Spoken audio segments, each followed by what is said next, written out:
Hello મિત્રો, કેમ છો? જય શ્રી કૃષ્ણ. આજે આપણે બનાવવાનું છે મારવાડી મુઠિયાનું શાક, એકદમ જોરદાર. તો બધું સામાન લઈ લીધું છે, જે નાખી પૂરો વિડીયો શેર કરી. પૂરી દુકાન લઈને બેસી ગઈ છું. સૌથી પહેલાં 300 ગ્રામ એટલી દૂધી લઈ લીધી છે. દૂધીને આપણે છોલી અને છણી નાખશું. સૌથી પહેલાં આપણે કૂણી એવી દૂધી લીધી છે, એને આપણે છોલી દેવાની છે.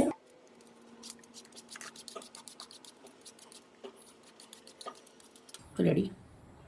એક મોટું વાસણ લેવાનું છે, આવી એક છીણી લેવાની છે અને દૂધી આપણે આવી રીતે છીણી લેવાની છે. મિત્રો, મારવાડી ખાવાનું એકદમ હેલ્ધી હોય છે, ટેસ્ટી હોય છે અને આપણે ખડા મસાલાનો ઉપયોગ કરી બનાવીએ છીએ, એટલે આપણે ક્યારેય એસિડિટી બી ન થાય અને સરસ મજાનું આપણે જમવાનું ટેસ્ટી અને સાથે હેલ્ધી બને. ગરમીની મોસમ છે, દૂધી તમારે સેહત માટે બહુ જ સરસ રહે છે. તો આપણે આવી રીતે દૂધીનો ઉપયોગ કરી મસ્ત આપણે વાનગીઓ બનાવીએ છીએ. બધી દૂધી આપણે આવી રીતે છીણી રેડી કરી દઈશું. દૂધી છીણી રેડી કરી દીધી છે. હવે આપણે એક વાટકી ચણાનો લોટ લીધો છે, લોટને પહેલાં ચારી દીધો હતો. મસાલા કરશું. સૌથી પહેલાં આપણે અજમાનો ઉપયોગ કરવાનો છે. અજમું નાખવાથી વાયડું નહીં પડે અને ટેસ્ટ પણ બહુ જ સરસ આવે. 1 ચમચી કશ્મીરી મરચું, અડધી ચમચી હળદર, 1 ચમચી ફ્રેશ કૂટેલું ધાણા જીરું, 1 ચમચી મીઠું, 2 થી 3 ચમચી એટલું તેલ, થોડા લીલા ધાણા, 2 ચમચી એટલું દહીં.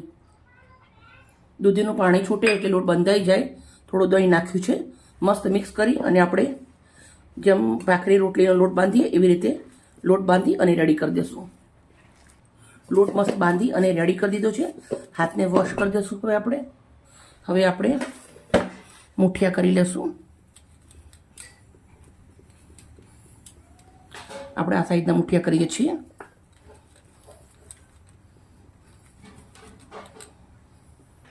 એક ચાળણી લીધી છે, થોડું એવું મેં ચાળણીમાં તેલ લગાવી દીધું છે. હવે આપણે આ ચાળણીના અંદર આવી રીતના મુઠિયા મૂકી દેવાના છે. રેડી. કંઈ પણ જાતના તપેલાના અંદર પાણી મૂકવાનું છે. પછી પાણી ગરમ થઈ જાય એટલે આપણે આવી રીતના ચાળણી મૂકી દેવાની છે. ચાળણી ઉપર હું એક થાળી મૂકી દઉં છું અને આપણે આને 10 મિનિટ સુધી રવા દઈશું. હવે આપણે ચેક કરી લઈશું. 10 મિનિટ થઈ ગયા છે. મુઠિયા આપણા સરસ મજાના ચડી ગયા છે, તમે જોઈ શકો છો. આવી રીતના ચેક કરી લઈએ. ચક્કુ કોરું આવે એટલે મુઠિયા રેડી થઈ ગયા છે. હવે આપણે આને ઠંડા પાડી દઈએ એટલે કટ કરી દેવાના છે. મિત્રો, તમે આ મુઠિયા ખાવા માટે એકદમ હેલ્ધી હોય છે. તમારે શાક ના બનાવવું, તમે આવી રીતના કટ કરીને વઘારીને પણ ખાઈ શકો છો અને મુસાફરીમાં પણ તમે લઈ જઈ શકો છો. મુઠિયાને હવે આપણે કટ કરી દેવાના છે. તો હું આવી રીતના સાઈઝ કટ કરું છું. તમે નાની મોટી કરી શકો છો. મિત્રો, આપણે કંઈ પણ જાતના સોડા નથી નાખ્યા, પણ તમે તો તે મુઠિયા આપણા જોઈ શકો છો. મસ્ત મજાના રેડી છે. તો બધા જ મુઠિયા આપણે આવી રીતે કટ કરી દેવાના છે.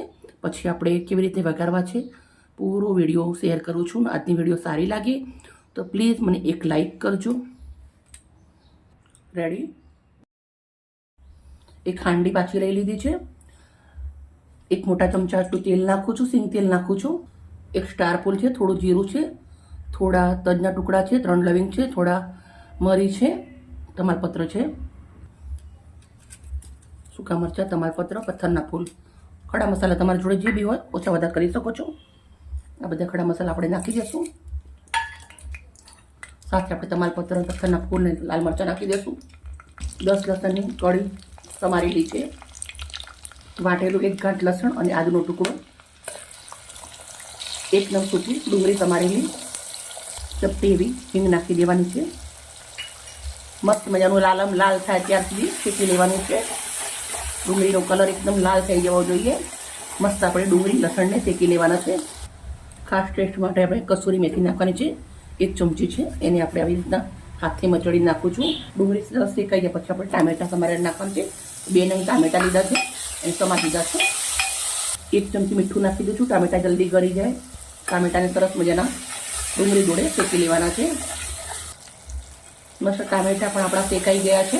હવે આપણે મસાલા કરી લેવાના છે. 1 ચમચી કશ્મીરી મરચું, અડધી ચમચી તીખું મરચું, અડધી ચમચી હળદર, 1 ચમચી ધાણા જીરું, અડધી ચમચી મીઠું આપણે પહેલાં નાખ્યું છે. કાચી કેરીનો પાવડર અડધી ચમચી. મસાલાને સાંતળી લેવાના છે. 2 થી 3 મિનિટ સુધી આપણે મસાલા સાંતળવાના છે. આવી રીતે જ્યાર સુધી તેલ ના છૂટે ત્યાર સુધી સાંતળવાના છે. આ મસાલાથી તમારી શાક બહુ જ મસ્ત બનશે. મિત્રો તમે દૂધીનું શાક ખાતા જશો, પણ આવી રીતના મૂઠિયાવાળું શાક મારી રીતે બનાવશો ને તમને મજા પડી જશે. મસ્ત શેકાઈ ગયું છે. હવે આપણે 1 ગ્લાસ ભરી ગરમ પાણી નાખવાનું છે.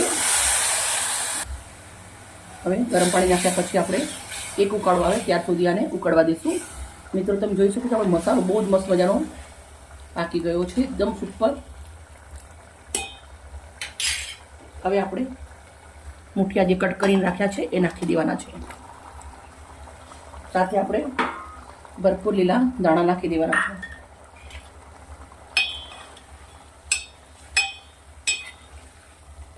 હવે ધીમા તાપે આને 5 મિનિટ સુધી ચડવા દેવાનું છે.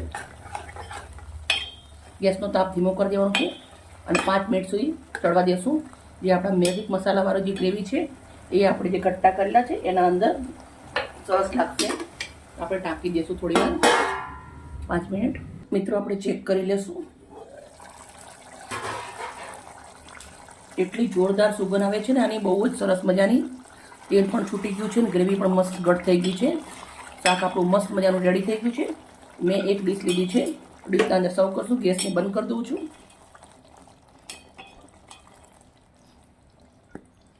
મિત્રો તમે જોઈ શકો છો આ રોટલી જોડે સરસ લાગે, પણ મને ભાત જોડે બહુ ભાવે છે તો હું ભાત જોડે સર્વ કરવાની છું.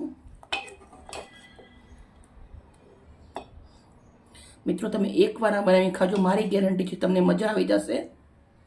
તમે હોટલના પનીરના શાક પણ ભૂલી જશો. મિત્રો મેં બાસમતી ભાત બનાવ્યા છે, ભાતના જોડે સર્વ કર્યું છે. મિત્રો મારી વિડીયો સારી લાગે તો પ્લીઝ એક લાઇક કરી દેજો. બાય મિત્રો. ગરમીની મોસમ છે, તમારો અને તમારા પરિવારનું ધ્યાન રાખજો. કાલે મળીએ મજેદાર રેસીપી સાથે. Okay, bye bye.